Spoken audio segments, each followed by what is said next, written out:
Attention shoppers, please hide at the back of the store immediately.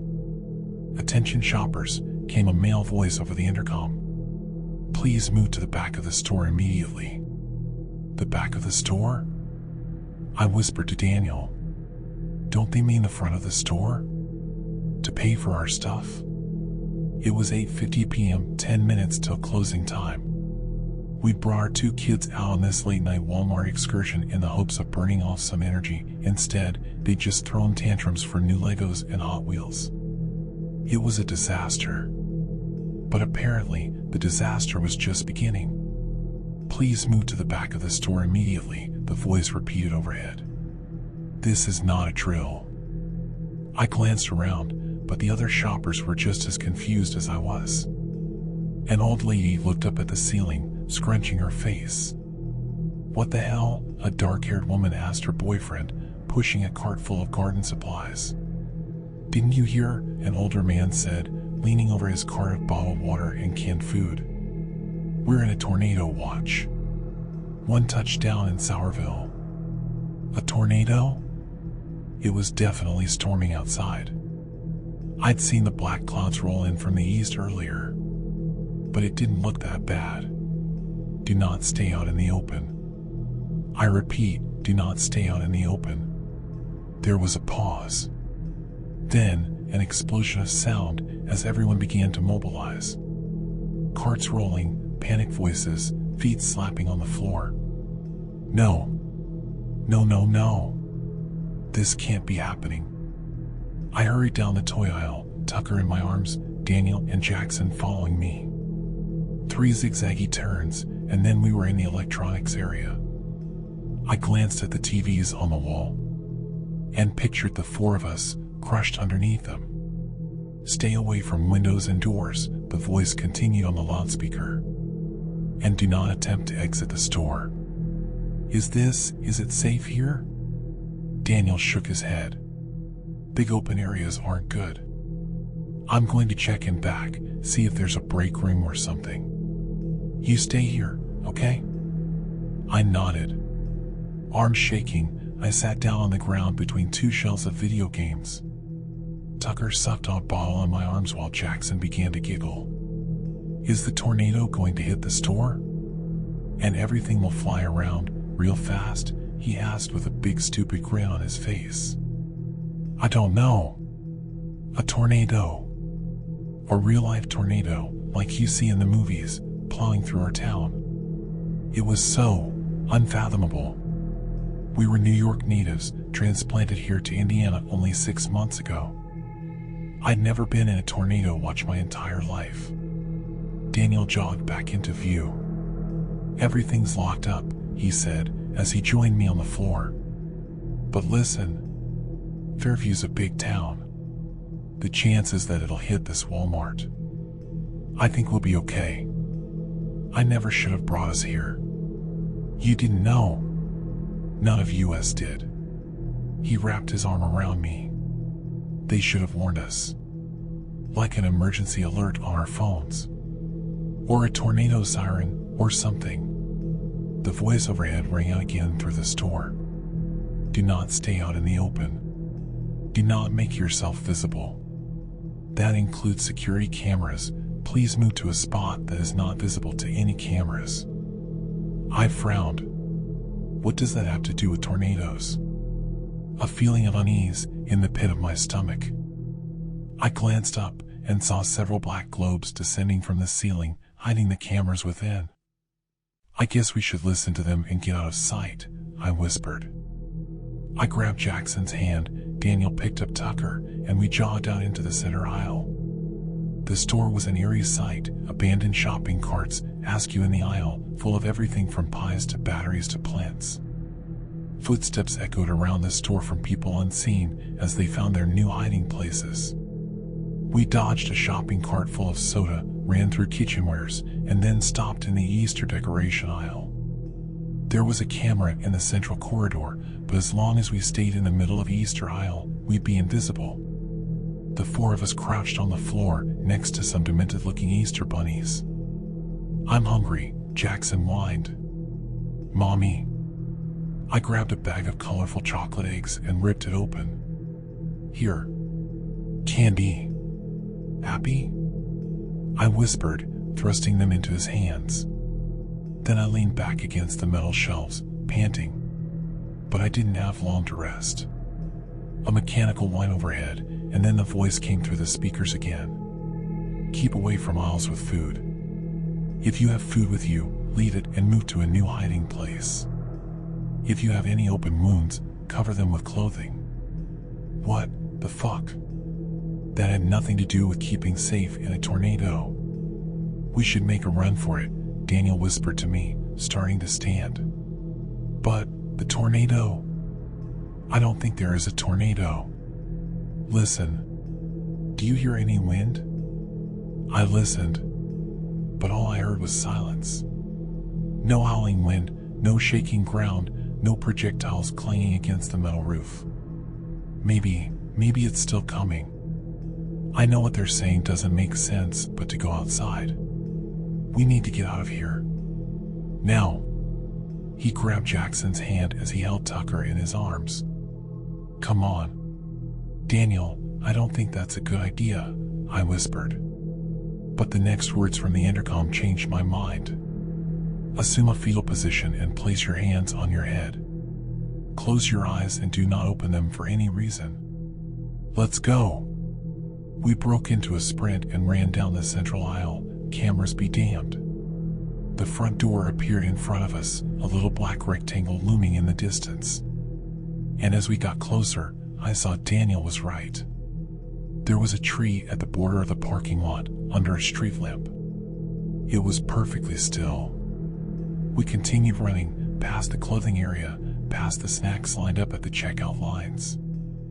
I ran towards the sliding glass doors as fast as my legs would carry me. Almost there. Almost there. Almost. The doors didn't open. No. No, no, no. Daniel slammed his body against the door. It rattled underneath him.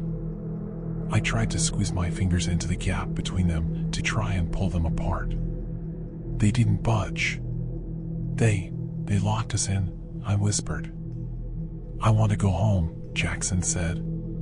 Tucker was beginning to fuss too, making little noises like he was about to start full-on wailing.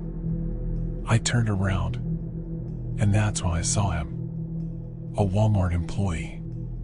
He was sitting on the ground at the end of one of the checkout aisles, facing away from us, wearing the familiar blue vest with a golden starburst. "Hey, let us out." He didn't reply. "Did you hear me? I don't care if there's a fucking tornado. Unlock the door and let us out." Again, he said nothing. But in the silence, I could hear something. A wet, smacking sound. I stared at the man, slightly hunched over, still facing away from me. Was he eating something? The speaker overhead crackled to life. "Attention. Please do not talk to any Walmart employees." My blood ran cold. The smacking sound stopped. And then, slowly, the man began to stand. He placed his palms on the conveyor belt and pushed up, and I could see that they were stained with blood. I backed away, but my legs felt like they were moving through a vat of honey. "No, no, no." Fingers locked around my arm and yanked. "Come on," Daniel shouted. I sprinted after him, deeper into the store. Tucker stared at me over his shoulder, and Jackson ran as fast as his little feet would take him. I was vaguely aware of the slap, slap, slap sound behind me, but I didn't dare look back. Daniel ran into the clothing area and I swayed, dodging circular racks of t-shirts and wooden displays of baby clothes. He skidded to a stop and ducked into the dressing room area. "In here," he whispered, motioning at one of the rooms. We piled inside and locked the door. "Daddy," Jackson started. "You listen to me very carefully," I said, crouching to his level. "You have to be absolutely silent. Do not say a word. Okay?" Jackson looked at me, then Daniel, then he nodded and sat down on the floor. I'm going to try to call 911, Daniel whispered, transferring Tucker to me and pulling out his phone. He tapped at the screen, then frowned. What? We don't seem to have any service. I don't. Thump. I grabbed Jackson and pulled him away from the door. The four of us huddled in the corner. I held my breath. Thump. Under the gap of the dressing room door, men's feet in black shoes. They slowly took a step forward, deeper into the dressing room. Don't move, I whispered, holding Jackson. The man took another step. Don't make a sound. Don't move. Don't. Tucker let out a soft cry. The man stopped. His feet turned, pointing at us. No. No, no, no. Tucker let out another cry, louder this time. My nails dug into Daniel's hand. No. A hand appeared. It slowly pressed against the floor, stained with blood. And then his knees appeared as he lowered himself down to the gap. No. Could he fit under? The gap wasn't small, it was like the stall door to a bathroom. If he flattened himself against the floor, there's a chance he could fit under. I watched in horror as his stomach came into view. His blue Walmart vest as he lowered his body to the floor. Then he pushed his arm under the gap and blindly swept it across the floor. As if feeling for us. This is it. We're going to die. And then he lowered his head. His face. God, there was something horribly wrong with his face. He smiled up at us with a smile that was impossibly wide, showing off blood-stained teeth. His skin was so pale it was nearly blue. And his eyes, they were milky white, without pupils or irises. I opened my mouth to scream. Attention shoppers, the voice began overhead. No, no, no. Please make your way to the front of the store and make your final purchases. We will be closing in 10 minutes. What? And then, before I could react, something unseen jerked the man out of view. A strange dragging sound followed, as if someone was dragging his body out of the dressing room area. I stared at the door, shaking, as Tucker's cries rang in my ears. But he didn't come back. And within 10 minutes, the usual hubbub of Walmart returned. Voices. Footsteps. Shopping cart was rolling along the floor. Shaking, I finally got up and unlocked the door. The store looked completely normal.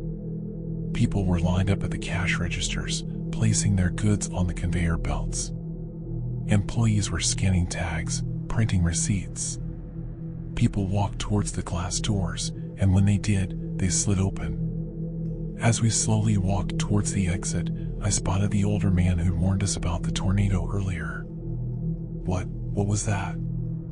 I asked, unable to keep my voice from shaking. He shrugged.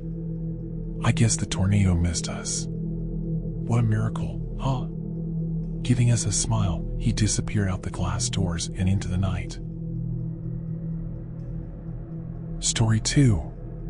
Somebody has been leaving notes around my house. They're starting to freak me out. They started innocently enough. Don't forget your keys. Read the first message, scrawled on a sticky note in loopy letters. It had been left on my fridge door. It immediately grabbed my attention because at the time I lived alone, I had no memory of writing it, and the handwriting didn't match mine or anyone I knew. I was slightly perturbed but wasn't sure how to react. In the end, I just tossed the note and went to work. The second note came a few days later, left on my kitchen counter. The sticky note was pink this time, but still had the same distinctive loopy handwriting. Make sure to pack a lunch today. Again, I was unsettled.